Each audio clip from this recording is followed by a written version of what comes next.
김건희 여사가 대국민 사과를 했다면 총선 결과가 달라졌다. 대통령님 입장은 앞으로, 사과가 필요 그러니까 없다라는 사과가 필요 입장이셨어요. 없다라고 제가 당시에 대통령실에다가 대통령님과 이 여사님 문제를 해결해야 된다는 방식을 다양한 방식으로 전달한 상황이었고 결국 그 문제로 인해서 사퇴 요구까지 받지 않았습니까? 그런데 이 시점에서 사적인 문자를 받아서 제가 어떤 답을 했었어야 하는지. 댓글팀이라는 용어가 나왔다는 것 자체가 좀 신기한 거죠. 왜냐하면 이제 이 텍스트만 놓고 봤을 때는 예.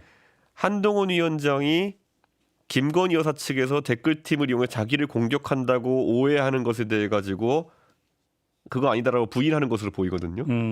그러면 한동훈 위원장은 왜 김건희 여사가 댓글팀을 사용한다고 오인했을까라는 네. 생각이거든요. 네.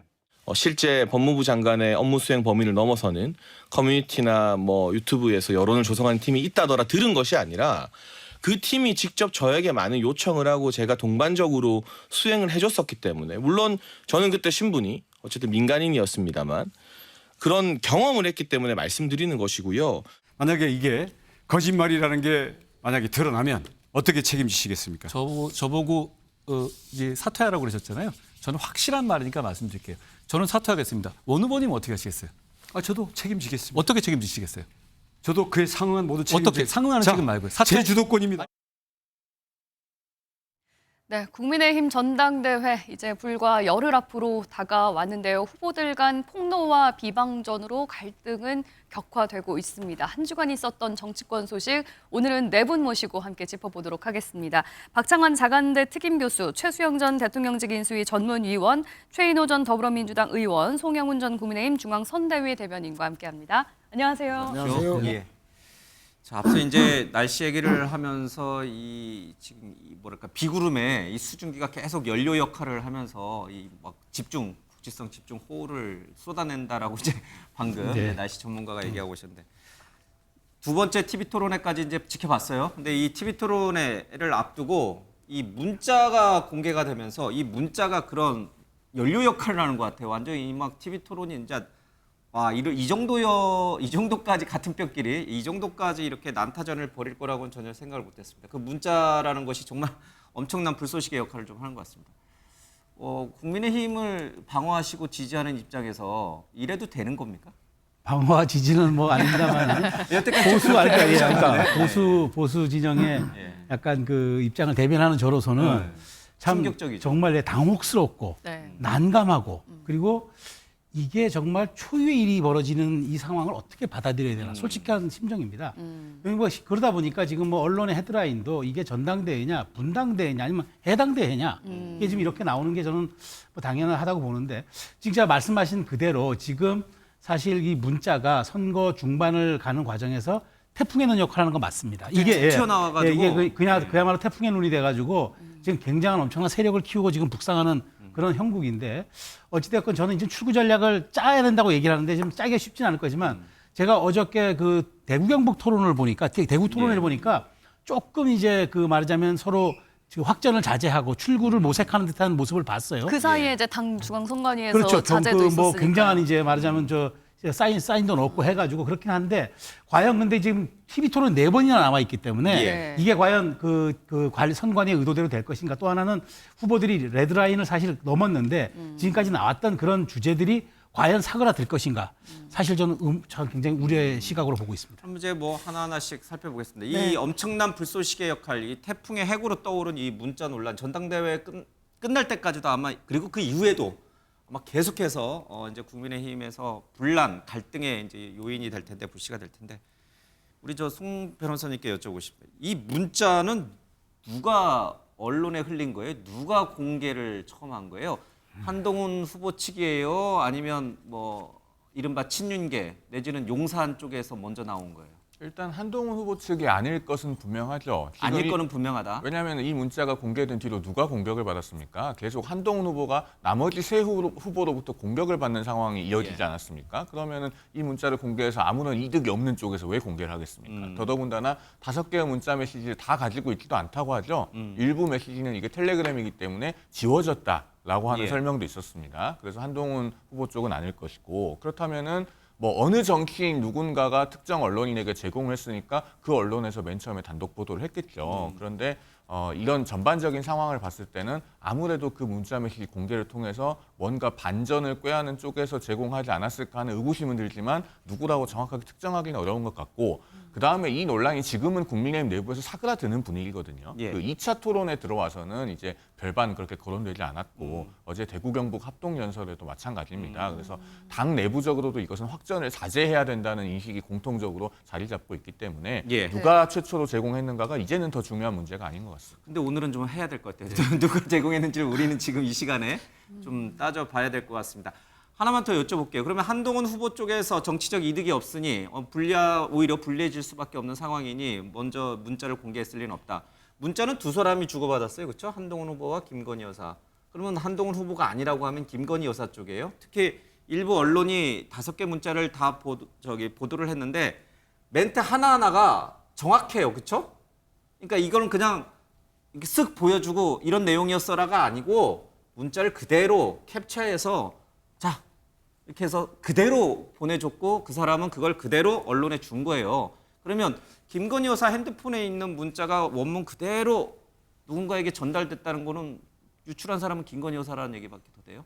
그 부분에 대해서는 제가 좀 추론을 해보면 예. 일단은 언론에 그것을 최초로 제공을 한 정치인은 예. 김건희 여사 본인의 의사에도 반해서 제공했을 가능성도 없지 않다 그렇게 봅니다. 왜냐하면은 그 이번 주에 이제 알려졌던 것이 김건희 여사가 총선 후에 진중권 교수하고 57분간 통화를 했다는 거 아닙니까? 네. 그 내용에 보면은 자기는 원래 사과를 하려고 했는데 뭐 주변에서 말려서 그때 못했다 뭐 그런 취지의 내용이 있는데 그러면은 어쨌든 총선으로 그 결과를 확인을 하고 당시에 사과를 하지 않은 것이 정확한 판단이 아니었구나라는 부분까지는 생각을 한 것 같아요. 예. 네. 그러면은 이 당시에 어떤 논의가 있었는지를 누군가에게 뭐 설명하거나 혹은 소회를 토로하는 과정에서 이 문자 메시지를 공유를 누군가 했을 수는 있죠.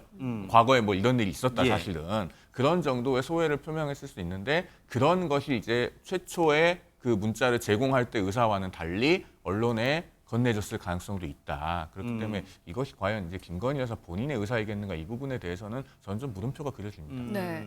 그렇다면 또 한 가지 드는 의문은 누가 이 문자를 공개했을지 여부와 또 다르게 그렇다면 왜 이 문자를 공개를 했을까?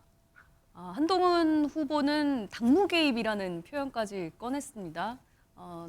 다른 후보들 사이에서도 이거는 너무 나간 발언이다라고까지 경고를 했는데 최인호 의원께서는 어떻게 보세요? 우선 이 문자가 한 번만 공개된 게 아니고 5번 보냈는데 5번 다 전문이 공개되어 있지 않습니까? 그러면 용산 쪽에서 흘리지 않았으면 바로 즉각 부인을 하거나 또는 이건 아주 잘못된 것이다. 사실은 사실이지만 이것은 전당대회에 큰 영향을 미칠 수도 있기 때문에 이것의 공개가 유감이다라든지 어떤 그런 메시지가 나와야 되는데 전혀 그런 게 없었지 않습니까? 그런 걸로 봐서는 5번의 문자가 다 공개된 것은 용산과의 교감 속에서 누군가가 한동훈 후보를 곤혹스럽게 특히 총선 패배의 책임을 더 씌우려는 그런 일종의 작업에서 벌어진 거 아니냐 그렇게 볼 수밖에 없고요. 네.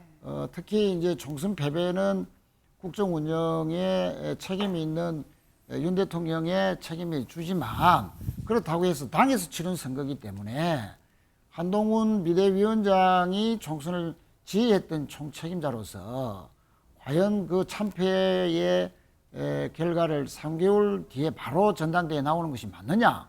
그건 책임 정치에 반하는 거 아니냐? 네. 그래서 결국은 한동훈에 대항하는 소위 말하는 친윤 후보들에게 힘을 실어주기 위한 그런 일환으로 보입니다. 한동훈 후보를 끌어내리기 위해서 이 문자를 끌어내린다기보다는 이제 원희룡, 나경원 등 반한 후보들에게 힘을 싣기 위한 네. 그런 작업의 일환이다. 누가요? 그러니까 용산 쪽에서? 측이겠죠. 박장한 교수님께서도 그렇게 보시나요? 그렇죠. 이게 문자가 나오기 며칠 전부터 사실은 여의도 쪽에서 친윤계에서 뭔가 이제 친윤계가 한동훈 후보 측에 대한 집중적인 공세가 이어질 거다라는 소문이 파다했었습니다. 네. 그리고 나서 나온 게 이 문자예요.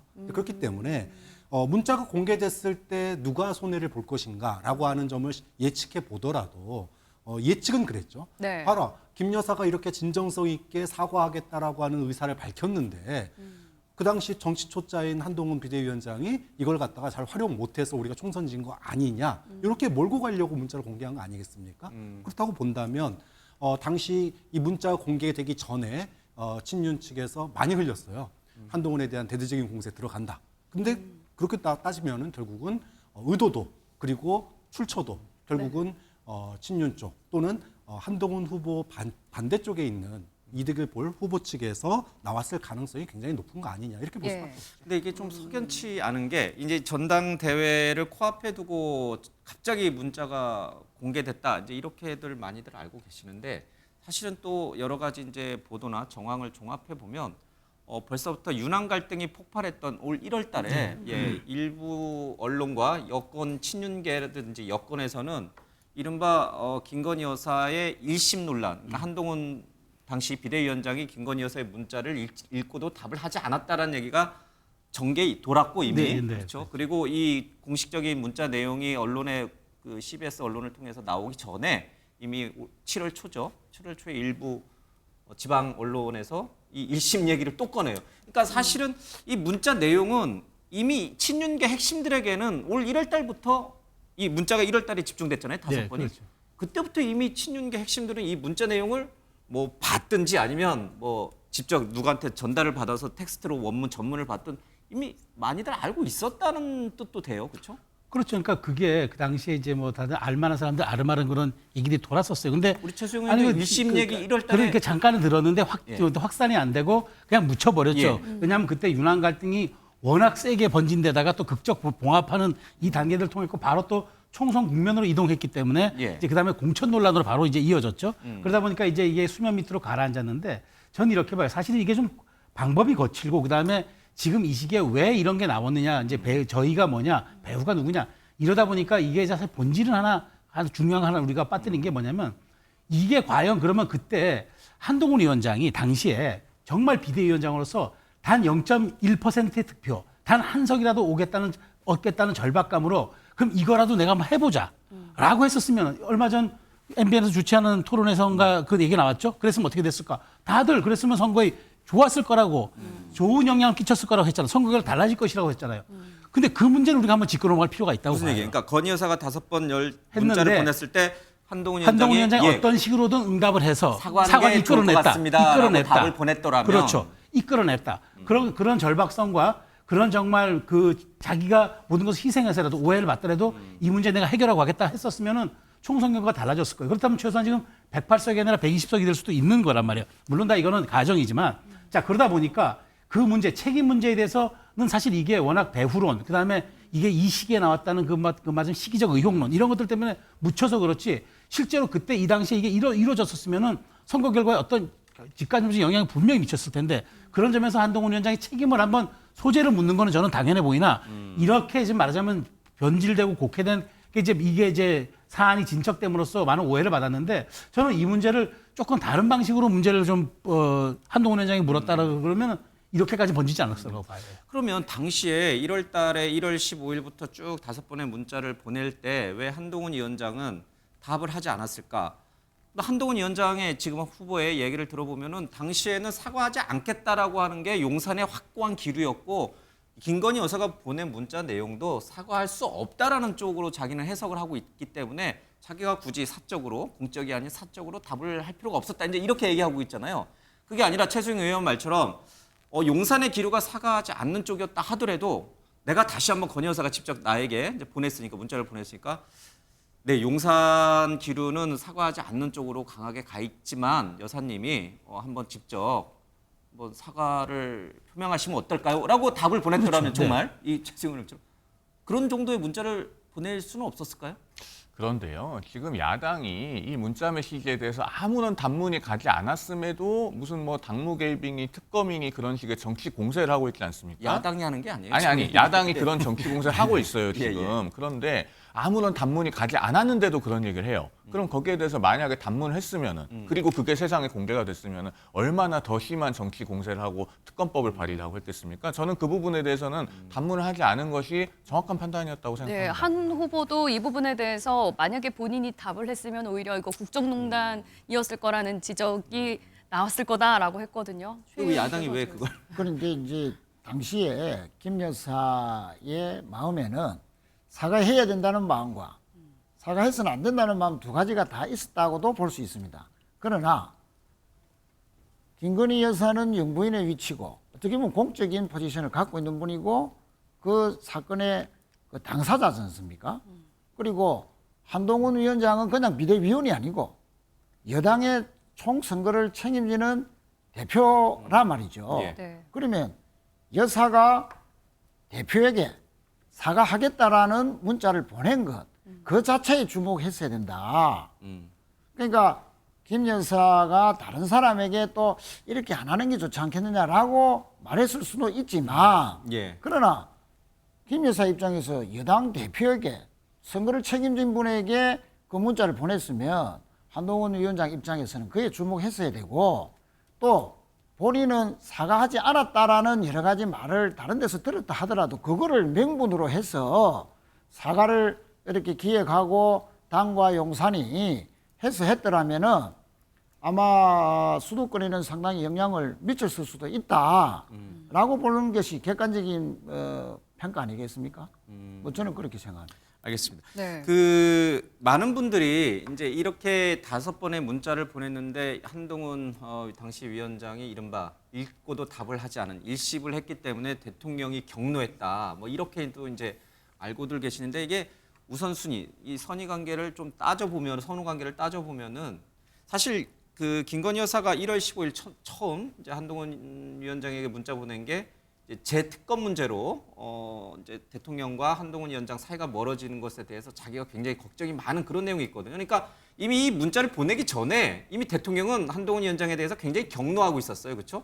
법무부 장관 시절에 특검 수용, 일부 수용 가능성을 시사했기 때문에 총선 후 수용이라고 하는 그때부터 이미 대통령과 한동훈 위원장은 윤한 갈등이 시작됐고 굉장히 격노하고 있었고 이 문자 5번 일십은 그 이제 이후의 일이고 그렇게 보는 게 맞는 거죠. 그렇죠. 이거를 갖다가 우리는 이제 그 문자 5건의 내용, 문자 그 글자 하나하나에 집착을 할 게 아니고 예. 당시에 이 문자가 왜 왔는지를 봐야 돼요. 사실은 이 문자가 오게 된 경위가 12월 말, 그러니까 장관직을 그만두기 직전에 당시에 김 여사 특검에 대해서 총선 이후에 예. 수용 일부 좀 내용을 바꿔서 수용하는 게 맞다. 법 앞에 평등하다 이런 그쵸. 얘기도 하고 이런 이야기를 했거든요. 모든 사람. 근데 이게 비대위원장이 되면서 풀리지가 않았어요. 그러면서 싹 언론에서는 사라졌는데 문제는 용산에서 그거에 대해서 굉장히 탐탁지 않은 정도가 아니라 격노를 하는 예. 이런 반응으로 이어졌고 이게 이제 계속 이어지니까 1월 15일 날 김 여사가 문자를 보내게 된 거잖아요. 화해시키려고. 그렇죠. 그런데 이거는 김 여사는 그 사건의 당사자지만 한동훈 비대위원장은 종합적으로 판단해야 하는 입장이거든요. 그러니까 용산과 친윤 쪽에서 여러 번의 회의를 거쳐서 사과의 필요성이 있긴 하지만 사과한다면은 이게 총선에 악영향을 끼칠 우려가 높다. 그렇기 때문에 안 하는 게 좋겠다라는 분위기로 이미 판결이 났기 때문에 결론이 났기 때문에 한동훈 비대위원장이 기동의 여지가 없었다. 앞서서도 뭐 그 당시에 정무적인 그런 판단을 잘했으면 어쩔까라는 거는 사후적인 얘기예요. 예. 결과론적인 얘기지. 당시에 여권에서 사과 얘기를 당시 한동훈 비대위원장도 공개적으로 사과 얘기를 한 적이 없습니다. 그 당시에는. 예. 그 정도로 용산의 압박이 굉장히 센 상황이었다. 그렇게 놓고 본다면 그런 상황에서 김 여사한테 뭐라고 답을 하겠습니까? 답할 내용도 마땅치가 않은 거예요. 핵심은 김 여사가 그러니까 본인이 선수가 돼서 비대위원장, 개인적인 친분이 아니잖아요. 비대위원장에게 문자를 보낸 게 맞습니다. 그럼 예. 이거는 정치 행위를 한 거예요, 정확하게는. 그럼 이 정치 행위에 대해서 한동훈 비대위원장은 당시에 부담을 느낄 수밖에 없었고 답하기가 굉장히 곤란했던 측면이 있을 거라고 좀 봐요. 근데 이게 이제 1월 달에 그 5번 주고받은 문자 내용도 그렇고 총선이 끝난 이후에 진중권 교수하고 뭐 한 1시간 가까이 57분 동안 전화 통화한 내용도 그렇고 김건희 여사는 한동훈 위원장이 가는 앞길을 막기 위해서 막 이렇게 본인이 뭔가를 하는 게 아니라 과거 윤 대통령과 한동훈 위원장이 굉장히 절친한 선후배 관계, 뭐 검찰에 있을 때 그런 관계로 좀 되돌리고 싶은, 그리고 한 위원장이 잘 됐으면 좋겠다. 나중에 대권에 도전해서라도 한 위원장이 좀 잘 되고, 그리고 대통령과 사이도 다시 좋아지고, 이거를 굉장히 원하고 있었던 것 같다라는 느낌을 받아요. 맞죠? 누구나 다 그렇게 느꼈을 겁니다. 왜냐하면 그러니까 이게 지금 뭐 한동훈 위원장 잘못되라고 그러니까 공개된 문자는 아니라는 그건 얘기죠. 아니죠. 그러니까 그게 뭐 그래도 논란이 됐지만 뭐 동지라는 얘기도 있고 그다음에 그냥 내가 정말 죄스럽다. 빨리 두 분이 좀 이렇게 식사라도 하면서 했으면 좋겠다. 대통령께 전화라도 한번 드려봐라. 그러니까 좀 말하자면은 보면은 이게 뭐 자꾸 민주당은 그게 당무 개입이다, 국정 개입이다 하지만 실질적으로 보면은 좀 가까이 있었던 분에 대한 어떤 그런 애정과 어떤 그런 애틋함이 묻어나는 그것들이 있어요. 물론 사과라는 정치적 행위를 놓고 자꾸 문제를 해석하면 조금 논란이 되겠지만, 자, 그런데 저는 이렇게 생각합니다. 지금 뭐 진중권 교수 녹취록도 나왔는데 추론해 본다면 김건희 여사가 다양한 루트로 아마 이런 문제를 상의했다고 우리가 얘기가 추론이 가능할 거예요. 사회를 도와달라. 예, 뭐 어떤 형태로든. 그다음에 근데 그 시기에는 또 총선이라는 절체절명의 위기가 있었기 때문에 저는 김건희 여사가 어찌되었든 지금 뭐 여기서 논란이 되는 뭐 동지라든가 댓글팀이라든가 뭐뭐 나오는데 그건 논외로 하고 5번이나 보낸 거는 총선에 승리가 됐으면 좀 도움이 되는 일을 내가 하고 싶다. 네. 그다음에 한동훈 위원장이 하는 대로 따르겠다. 뭐 이런 것들이 있어요. 뭐 사과의 조건절 얘기는 빼더라도. 자, 그랬다면 저 자꾸 이제 우리가 단문 얘기 나오는데 꼭 문자로 답을 해야 됩니까?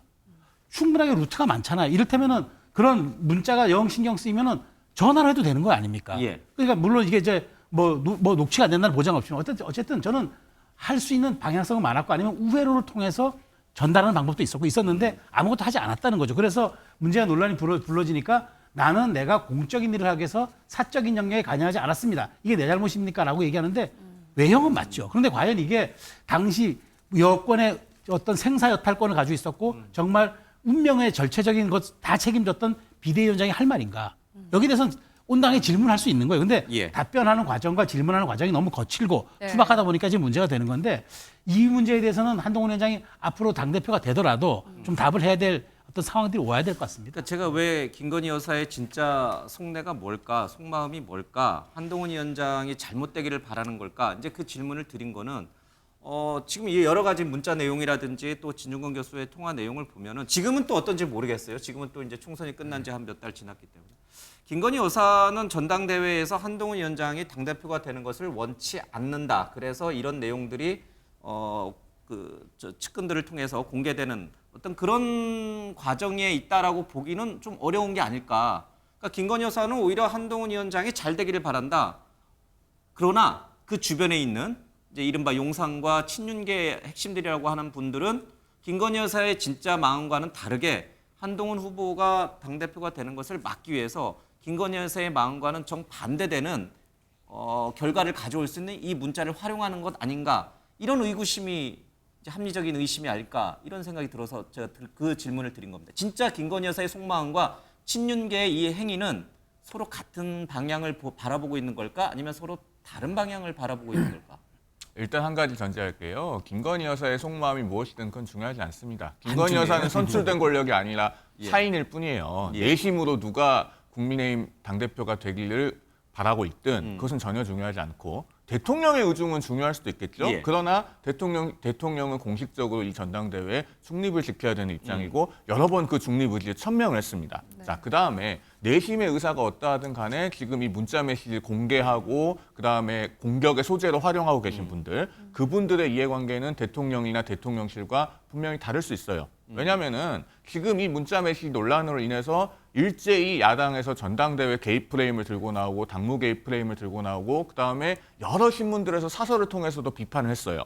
그런 비판들을 누가 촉발했습니까? 대통령실이나 대통령이 촉발했습니까? 이 문자 메시지를 공개하고 활용한 분들이 촉발했거든요. 그러면은 그분들이 대통령에게 정말 정치적으로 이득이 되는 행위를 하고 있나요? 그다음에 그분들이 그 문자 메시지를 통해서 어떤 그 지지율을 올리고자 하는 후보가 실제로 지지율이 올라갔나요? 다 아니거든요. 그러면은 이것이 궁극적으로 대통령에게 도움이 되는 행동이냐? 그리고 본인들이 정말 이걸 친윤이라고 부를 수 있느냐? 저는 오히려 그분들께서 그 대통령의 호칭을 함부로 부르는 친윤에 가깝다. 그런 생각이 듭니다. 김건희 여사의 속마음이 진짜 중요한 게 아니라고 쳐요. 그러면 정말 지금 우리 송 변호사가 얘기한 것처럼 대통령의 의사, 대통령의 속마음과 다르게 지금 일부 친윤 의원들이 이 문자를 정치적으로 한동훈 후보 죽이기에 사용하고 있다. 그러니까 대통령과 다른 방향으로 지금 이 친윤들이 움직이고 있다. 이렇게 보고 계세요? 동의하세요? 지금 이제 그렇게 보신다는 얘기고. 김 여사의 스탠스를 정확하게 정리하면 이런 겁니다. 사과 호소인이에요. 1월 달에, 3월 달에, 7월 달에 일관되게 나는 문자 보면은 느껴져요. 정말로 사과할 의사가 충분하고 정말 이게 선거에 도움됐으면 좋겠고 무리 일으켜서 죄송하고 그러니까 사과 호소인입니다. 근데 문제는 사과를 호소했다. 그게 진정성이 있냐 없냐는 받는 사람, 보는 사람마다 차이가 있겠지만 그래서 그런 사과를 내가 진정성으로 사과 있었어라고 하는 거를 사람들한테 보여준 거 아니에요. 이런 문자까지 내가 보냈어. 그러면 그걸 본 사람들이 그걸 어떻게 활용하느냐는 다른 문제예요. 1월 달에 나 사과 호소인으로서 이렇게 사과 보냈는데 답을 못 받았어. 그러니까 아니 뭐 이런 여사님이 문자 보냈는데 답도 안 보내? 이러면서 승질 냈을 거고 3월 달에는 총선 때 이렇게까지 했는데 당시에 비대위원장이 여기에 대해서 어떠한 것도 안 해줬어. 안 그랬으면 더 나았을 텐데 정말요? 정말 그랬어요? 라고 얘기를 했을 거고 그렇게 1월 달, 3월 달에 난 진정성 있게 사과하려고 이렇게 보여줬던 문자들이 7월 달에는 어떤 결과로 나왔냐? 이것이 바로 소위 말하면 전대 개입으로 나온 거예요. 그때 보여줬던 문자가 캡처돼서 돌아다니면서 이제 나온 거거든요. 그러니까 문제는 본인이 선의를 가지고 있었냐 없었냐는 중요하지 않고 1월 달에는 이런 사과 호소인의 문자가 어떤 역할을 했고 3월 달에는 어떤 역할을 했고 또 지금 7월 달에는 어떤 역할을 하고 있느냐를 보는 거죠. 1월 달, 3월 달에는 사과 호소인이었을지 모르지만 그것이 정치적으로 전당대회에서 활용될 때는 그거는 사과 호소인을 이미 넘어선 겁니다. 왜? 영부인이 전대에 개입한 거고 총선에 개입한 것이 돼버려요. 그렇잖아요. 그렇기 때문에 본인은 뭐 사과의 진정성이 있는지 없는지는 그거는 이제 아까 송변 얘기처럼 지금에 있어서는 의미가 없는 거죠. 이 캡처된 것이 돌아다니다가 전대에 나오고 그것이 결국은 국민의힘 전당대회를 소위 말하는 자폭 전대로 만들게 된 계기가 된 거니까 김 여사의 개입 자체가 당시에는 선의로 했을지 모르겠지만 지금으로서는 엄청나게 국민의힘에게 악영향을 미치는 결과로 돌아올 수밖에 없었다. 이렇게 보는 게 맞겠죠. 최 의원님.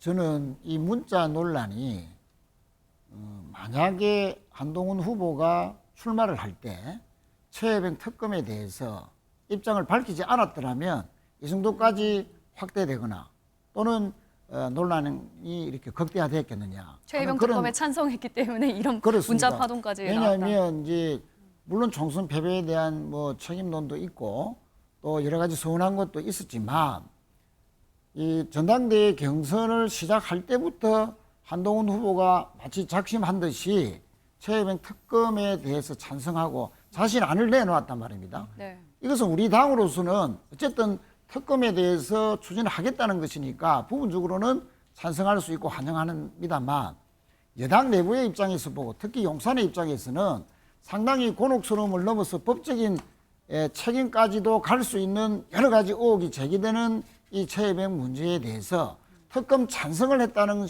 것으로 출마사를 들고 나왔다는 것은 이 전당대회뿐만 아니고 대표가 되면 최혜병 특검에 대한 입장들이 찬성으로 갈 수밖에 없지 않겠느냐. 그러면 또 한동훈 그것도 후보만큼은 대표가 되면 안 된다라고 더 나아가서 과연 거죠? 한동훈 대표 체제에서 용산을 지켜줄 수 있을 것인가에 대한 근본적인 물음이 평소에 쌓여있던 여러 가지 서운함과 배신감 이런 것들이 다시 이제 최혜병 특검에 대한 찬성 입장에서도 반작용으로 나온 것이다.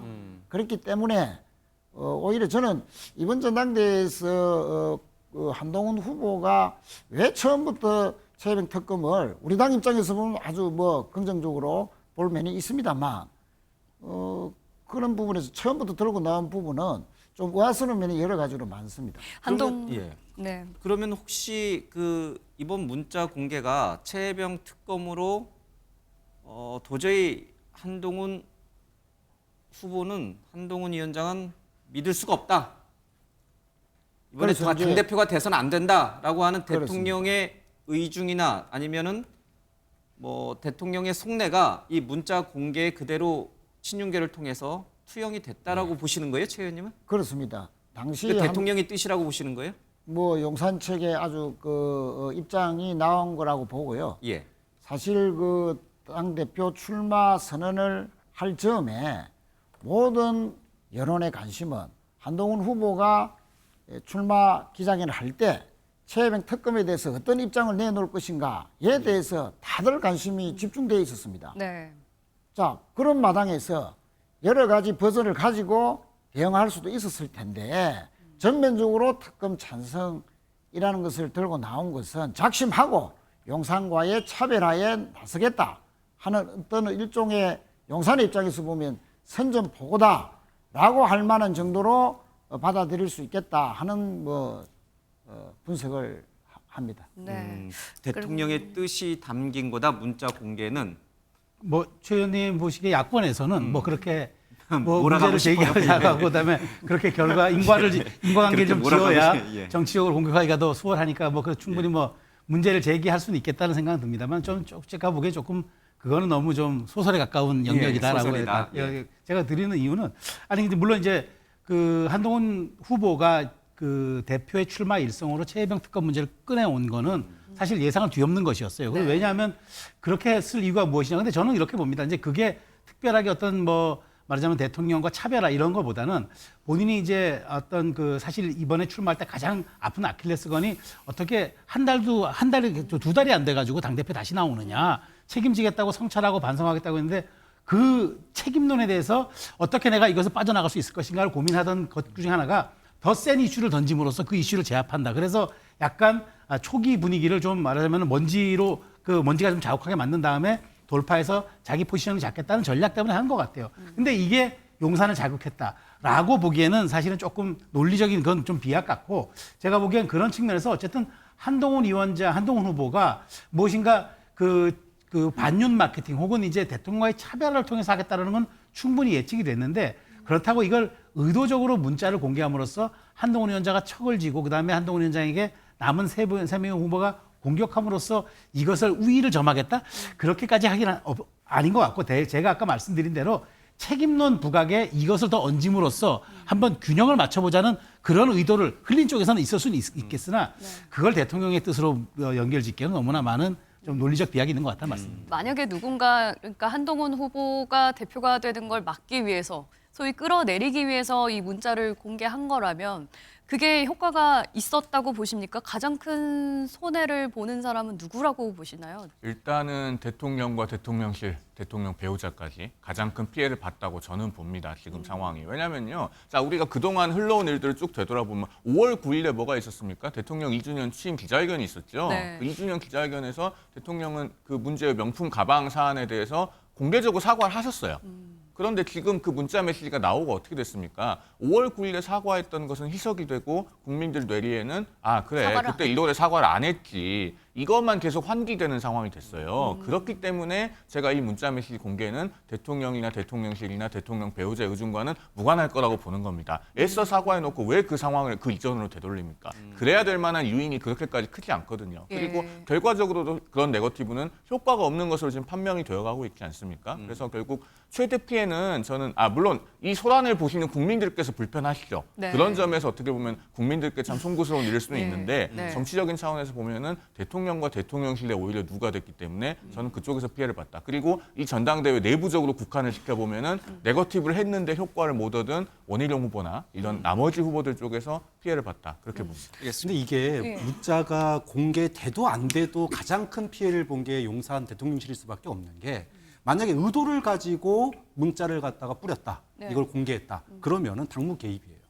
이거는 지금 야권에서 얘기하고 있는 윤석열 대통령 탄핵 문제하고도 연관될 수 있습니다. 자, 그런데 의도하지 않았는데 문자가 공개됐다. 그럼 이걸 어떻게 읽어야 되느냐? 우린 이거를 갖다 레임덕, 데드덕이라고 합니다.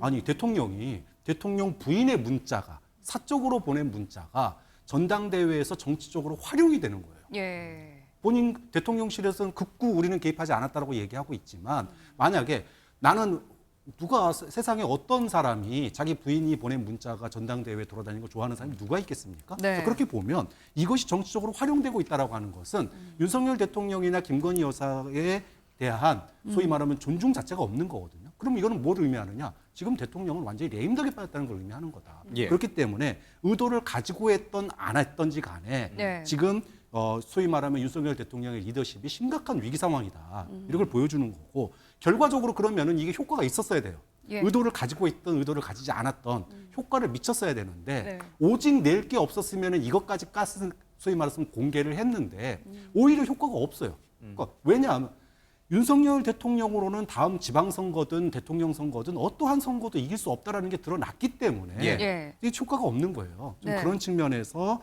이번 문자 논란이 보여주는 여파는 여권 내에 굉장히 큰 거다. 단순하게 문자를 뭐 누가 보냈냐, 어떤 의도가 있었냐 이런 걸 떠나서 지금 문자 논란 자체가 윤석열 대통령의 위기의 단면을 그대로 보여주는 거예요. 알겠습니다. 약간 지엽적인 얘기가 될 수 있는데 그 지금 한동훈 위원장이 이른바 총선 책임론, 패배 책임론이 지금 얘기가 되는 거잖아요. 이 문자의 출발지도 거기고 그 총선 책임 패배에 대한 한동훈 위원장의 책임은 어딜까지일까? 이른바 세 가지 원희룡 후보 쪽에서 제기하고 있는 3대 의혹이 있어요. 그렇죠? 뭐 그 공무 논란도 있고 먼저 그 당무 개입이라고 하는 그런 부분도 논란도 있고 또 하나는 한동훈 위원장이 이른바 비례 쪽에 공천을 제대로 못하고 자기 이제 측근들을 사천을 함으로써 이제 패배를 가져왔다 그런 얘기도 좀 하나 있고 또 하나가 이제 댓글팀을 운용했다라고 하는 그런 의혹도 좀 있습니다. 이게 이제 2차 TV 토론 MBN에서 주찬 토론에서도 쟁점이 됐는데 뭐 사실이 아니면 책임을 져라 할 때 원희룡 후보도 책임진다 그랬고 이제 한동훈 위원장도 정계를 떠나겠다라고 했습니다. 여기에서 이제 의문의 일패 김의겸 의원까지 전 의원까지 다시 등장을 했는데 정말 총선 때 한동훈 위원장이 사천을 했고 제대로 된 인물을 공천하지 않고 사천을 했고 그리고 댓글팀까지 운용했다. 그거 보세요? 저는 그렇게 보진 않아요. 예. 왜냐하면 그 지금 이 문제가 왜 이렇게 좀 물론 자극적인 이제 이름 네이밍 특히나 댓글팀. 근데 저는 뭐 장해찬 최고도 전 최고도 그런 얘기를 했습니다만 아니 댓글팀이라는 거는 우리가 시간과 비용과 조직을 들여가지고 그걸 이제 공론장에서 여론을 완전히 조직적으로 왜곡하는 걸 우리가 댓글팀이라고 예. 하지 네. 우호적인 여론을 조성하는 거. 이를테면 제가 방송 미디어에 나와서 여권에 우호적인 메시지 전하는 거 그거는 여론 조성의 일환인 거지 그걸 댓글이라고 할 수는 없잖아요. 댓글이라는 건 이게 우리가 드루킹 트라우마나 혹은 이제 국정원 댓글팀이 있어서 예. 그런데 네. 이 문제는 제가 보기에 장희찬 최고가 조금 이제 더 확실한 증거를 꺼내놓거나 아니면 이 문제는 제가 수면 밑으로 들어갈 거로 보여요. 근데 다만 김 여사가 얘기한 댓글팀 이 얘기는 아마 용어 선택이 저는 약간 용어 선택에서 약간 좀 부적절했다고 보는 거지 그걸 적시했다고 보지는 않고 그다음에 또 그 이른바 사천 논란과 관련해서는 저는 그래요. 비대위원장이 어쨌든 당시 그 말하자면은 직접적인 말하자면 자기가 본인 거기에 들어가서 점수표 채점을 하지 않았겠습니다만은 큰 틀에서 공천을 행사했다고 보는 게 맞지 않습니까? 저는 아무도 개입하지 않았다는 비대위원장이 나는 선대위원장을 겸하면서 공천에는 일체 개입하지 않았다. 저는 사실 이 말이 더 어폐가 있다고 봐요. 어떤 형태로든 중심을 잡고 가닥을 잡고 방향성을 제시했던 건 맞는 거 아닙니까? 뭐 그런 측면에서 저는 이 두 논란을 이해해야지 이걸 지금 민주당은 딱 잡았다. 이게 국정농단이고 예. 이게 뭐 마치 이게 어떤 뭐 그 당무 개입에 대한 증거다라고 얘기하는데 전 제가 해보면은 아마 이거는 허장성세에 좀 불과했던 것이 아니었던가 이렇게 생각이 근데 듭니다. 단순하게 공보팀 운영한 거 정도로 댓글팀이라고 얘기하지 않아요. 그러니까 왜 이게 지금 댓글팀 얘기가 민주당이나 언론에서 주목을 하느냐 하면 당시에 김건희 여사 주변에 또는 윤석열 캠프 주변에 소위 보수 유튜버들과의 연계 얘기가 굉장히 많이 있었어요. 그렇게 되면 댓글팀이라고 하는 건 이런 거죠. 예를 들어 본인이 직접 하거나 무슨 뭐 관리하거나 이런 차원의 문제가 아니라 예를 들면 보수 유튜버 몇 명에게 이런 소스를 갖다 넘기면 보수 유튜버들이 알아서 자기들이 조직하는 거죠. 이런 것들이 댓글팀이 될 수 있는 거예요. 그렇기 때문에 당시에 김건희 여사 뭐 서초동 팀 뭐 이래가지고 얘기들이 굉장히 많았고 예. 네. 또 실제로 그 보수 유튜버들 중에 용산 대통령실로 발탁된 인물들도 굉장히 많습니다. 그렇게 놓고 봤을 때 이 댓글팀이라고 하는 게 그냥 단순하게 나온 용어가 아닐 수 있다. 네. 이 점을 주목하는 거죠. 네. 뭐 여러 논란이 계속되는 와중에도 한동훈 후보의 우세는 계속 이어지고 있는데요. 이런 분위기 때문일까요? 어제 있었던 대구 합동연설회에서는 다른 후보들끼리 한 후보에 대한 공격이 집중이 됐습니다. 영상 먼저 보고 계속 이야기 나눠보도록 하겠습니다. 자기 살자고 당무 개입이니 국정농단이니 이런 금기어를 함부로 쓰는 분들이 있습니다. 그런 후보 되면 당정 파탄입니다, 여러분. 용산에 맹종하는 후보 절대 안 됩니다. 영화 대부에 이런 대사가 나옵니다. 적과 화해를 주선하는 자가 있다면 바로 그가 배신자다. 이번에 뽑는 당대표는 대통령과 신뢰가 있어야 합니다. 줄 세우고 오다 정치하고 계부 정치하는 것이야말로 이 당의 썩은 기득권입니다. 무에서유를 만든 그 진취적이고 혁신적인 박정희 정신을 가지고 수도권으로 징역합시다. 오래전에 제가 TV 등에서 통해서 본 박근혜 대통령님의 붕대 감은 손을 많이 생각했습니다. 총선 기간 동안에 박근혜 대통령님을 찾아뵀습니다. 너무 따뜻하게 맞아주셨고요. 역시 큰 분이셨습니다. 네, 오히려 2주 전보다 한동훈 후보의 지지율은 거의 7%포인트나 오른 상황이고 반대로 공격을 한 원희룡 후보 같은 경우에는 좀 떨어졌습니다. 어떻게 보고 계십니까? 일단은요, 이 문자 메시지며 그다음에 사천 논란 운운하는 네거티브가 왜 나왔는지 그 근원을 봐야 됩니다. 네. 이런 전당대회를 하면은요, 저 4명의 후보는 당원과 지지자가 다 누군지 알아요. 그리고 이 전당대회 초입에 실시된 여론조사에서 모른 무응답 없음이 굉장히 적었습니다. 네. 그러면은 어느 정도 1차적인 판단이 된 상태예요. 그러면은 그 격차를 뒤집으려면 굉장히 강한 네거티브가 나와야 되는 거죠. 그런데 처음에 배신의 정치 프레임을 들고 나왔지만 먹히지가 않았죠. 2가지 이유가 있는데, 하나는 원희룡 후보 본인이 2016년에 바른정당을 갔다 왔어요. 네. 그러니까 말과 메시지가 서로 따로 노는 겁니다. 말과 사람이. 그리고 한동훈 후보가 당대표가 됐을 때 당정이 완전히 일치되는 것이 아니고 어느 정도는 시각차가 있을 수 있다는 것은 당원과 지지층이 다 알고 있고 그걸 감수하고 있는 부분이 있어요. 그렇다 보니 그 네거티브가 먹히지 않으니까 뭐 문자 메시지, 그다음에 사천 논란, 이런 극약 처방들이 나오는 겁니다. 예. 그런데 그것을 보고 당원들이 굉장히 좋지 않게 생각하는 거죠. 아니 그러면은 도대체 전당대회인데, 그러니까 즉 당 내에서의 경쟁인데 선을 넘어서 어디까지 하겠다는 거냐. 그 의도에 관해서 굉장히 좋지 않게 보기 때문에 이 네거티브가 먹히지 않고 있고, 이제 전당대회는 오늘이 13일이니까 투표 시작까지는 6일밖에 안 남았습니다. 그러면은 이 추세는 상당히 되돌리기 어려울 걸로 보입니다. 근데 이게 이제 여론조사가 뭐 사실 무당층이나 국민의힘 지지층을 상대로 하는 여론조사라 어느 정도 의미는 있겠습니다. 그럼에도 불구하고 이건 여론조사예요. 그렇죠? 그러니까 이른바 당원 80%, 민심 20% 할 때 그 20%에 불과한 여론조사이기 때문에 당원 80%가 어떤 지지율을 보이는지는 아직 공개가 되지 않아서 몰라요. 그렇죠? 근데 만약 이대로 이 지금 20%에 해당되는 민심 여론조사가 당원 투표에서도 그대로 나타난다면, 그래서 한동훈 후보가 당대표가 된다면 국민의힘은 어떻게 되는 거예요? 이 지금 다른 3명의 후보와 화합하는 거를 넘어서서 지금 용산과 이 새로 취임하는 한동훈 대표 간에 이게 잘 봉합이 되고 잘 한 몸으로 갈 수 있는 거예요? 아니면 정말 본격적으로 힘겨루기가 시작되고 거기서 지는 쪽은 치명상을 입고 뭐 심지어 레임덕 얘기도 나오고 뭐 그렇게 되는 거예요? 파국으로 가는 거예요? 우선 여론조사가 이제 한동훈 후보에게 조금 더 나왔다 이번 주에. 그것은 무당층입니다. 무당층은 이제 당원이 아닐 경우가 많겠죠. 예. 일반 국민일 경우가 많은데, 일반 국민들은 아무래도 김건희 여사와 한동훈 위원장이 서로 대립하고 싸우면 아무래도 김건희 여사에 대한 비호감도가 높기 때문에 무당층에서는 더 많이 나올 수가 있지만 80%를 차지하는 당원들의 입장에서 보면 여전히 저는 결선 투표의 가능성이 상당히 있다. 특히 영남 당원들이 40%를 넘어가고 있지 않습니까?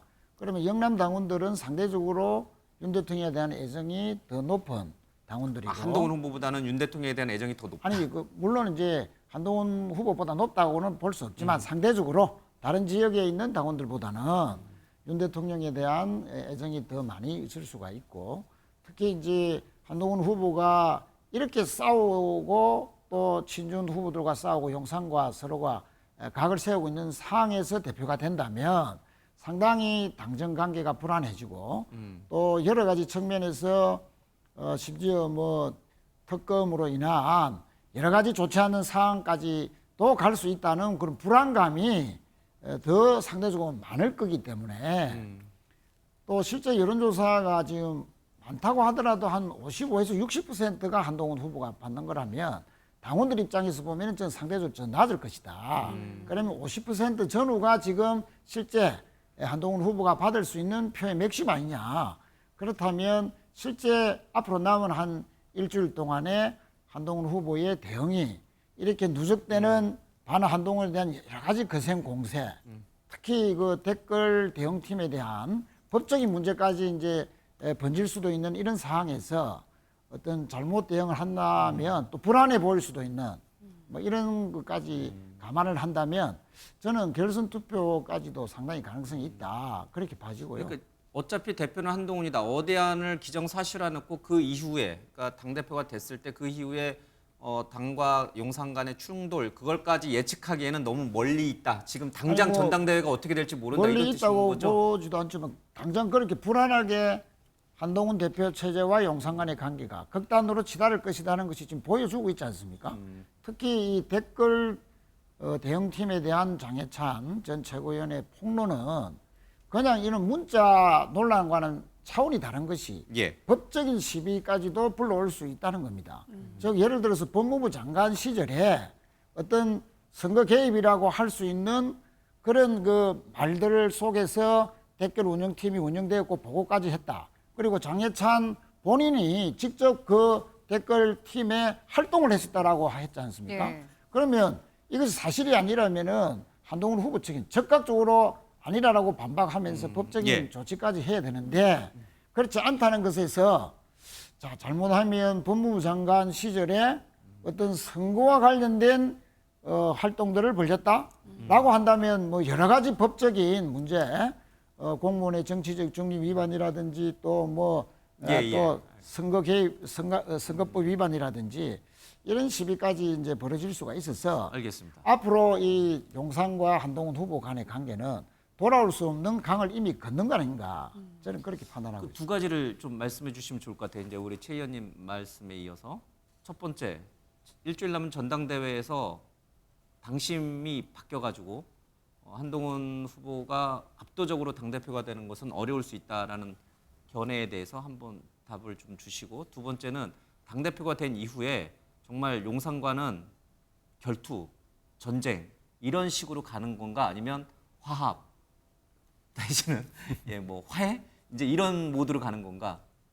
일단 첫 번째는 제가 봤을 때 아까도 말씀드렸지만 날짜가 지금 6일밖에 없어요. 19일이면 모바일 투표가 시작해서 19, 20 양일간 그 당원 모바일 투표가 있습니다. 예. 그리고 20일, 22일에는 ARS 투표와 국민 여론조사가 실시가 되죠. 그러면은 일단 시간적으로 굉장히 짧아요. 그리고 두 번의 TV 토론을 보고 당원 지지층이 2차적인 판단까지 저는 끝냈을 가능성이 높다고 봅니다. 그리고 이 문자 메시지 논란은 우리가 그 전에 상상할 수 있는 일이었나요? 그 다음에 무슨 그 사천 논란도 이 전당대회에서 나올 것으로 예상할 수 있는 일이었나요? 상상 이상의 카드들이 나왔는데 효과가 없다는 것이 검증이 됐습니다. 그러면은 아마 이 판세는 그렇게 뒤집히기가 어려울 걸로 보고요. 그다음에 당정 관계에 대해서 말씀을 주셨는데 지금 대통령실과 여당의 관계는 순망치한의 관계입니다. 입술이 없으면 이가 시리죠. 이걸 모두가 잘 알고 있기 때문에 전당대회가 끝나고 나면 대통령과 새 지도부 간의 상견례가 있을 것이고 또 식사 자리나 이런 것들을 통해서 앞으로 당정이 화합하고 한 방향으로 나아가야 된다는 그런 그 결의를 다지는 자리가 있을 걸로 보여요. 그리고 올해 10월에서 11월 정도면 이재명 대표의 1심 판결들이 있습니다. 위증교사라든가 공직선거법 위반이라든가 그 결과에 따라서 전국이 요동칠 가능성이 있기 때문에 지금 당정이 서로 흩어져서 어떤 다른 길을 모색해야 될 만한 그런 요인도 없습니다. 오히려 10월, 11월 이후에 전국이 상당히 상황이 나아질 수 있다라는 기대를 갖게 될 겁니다.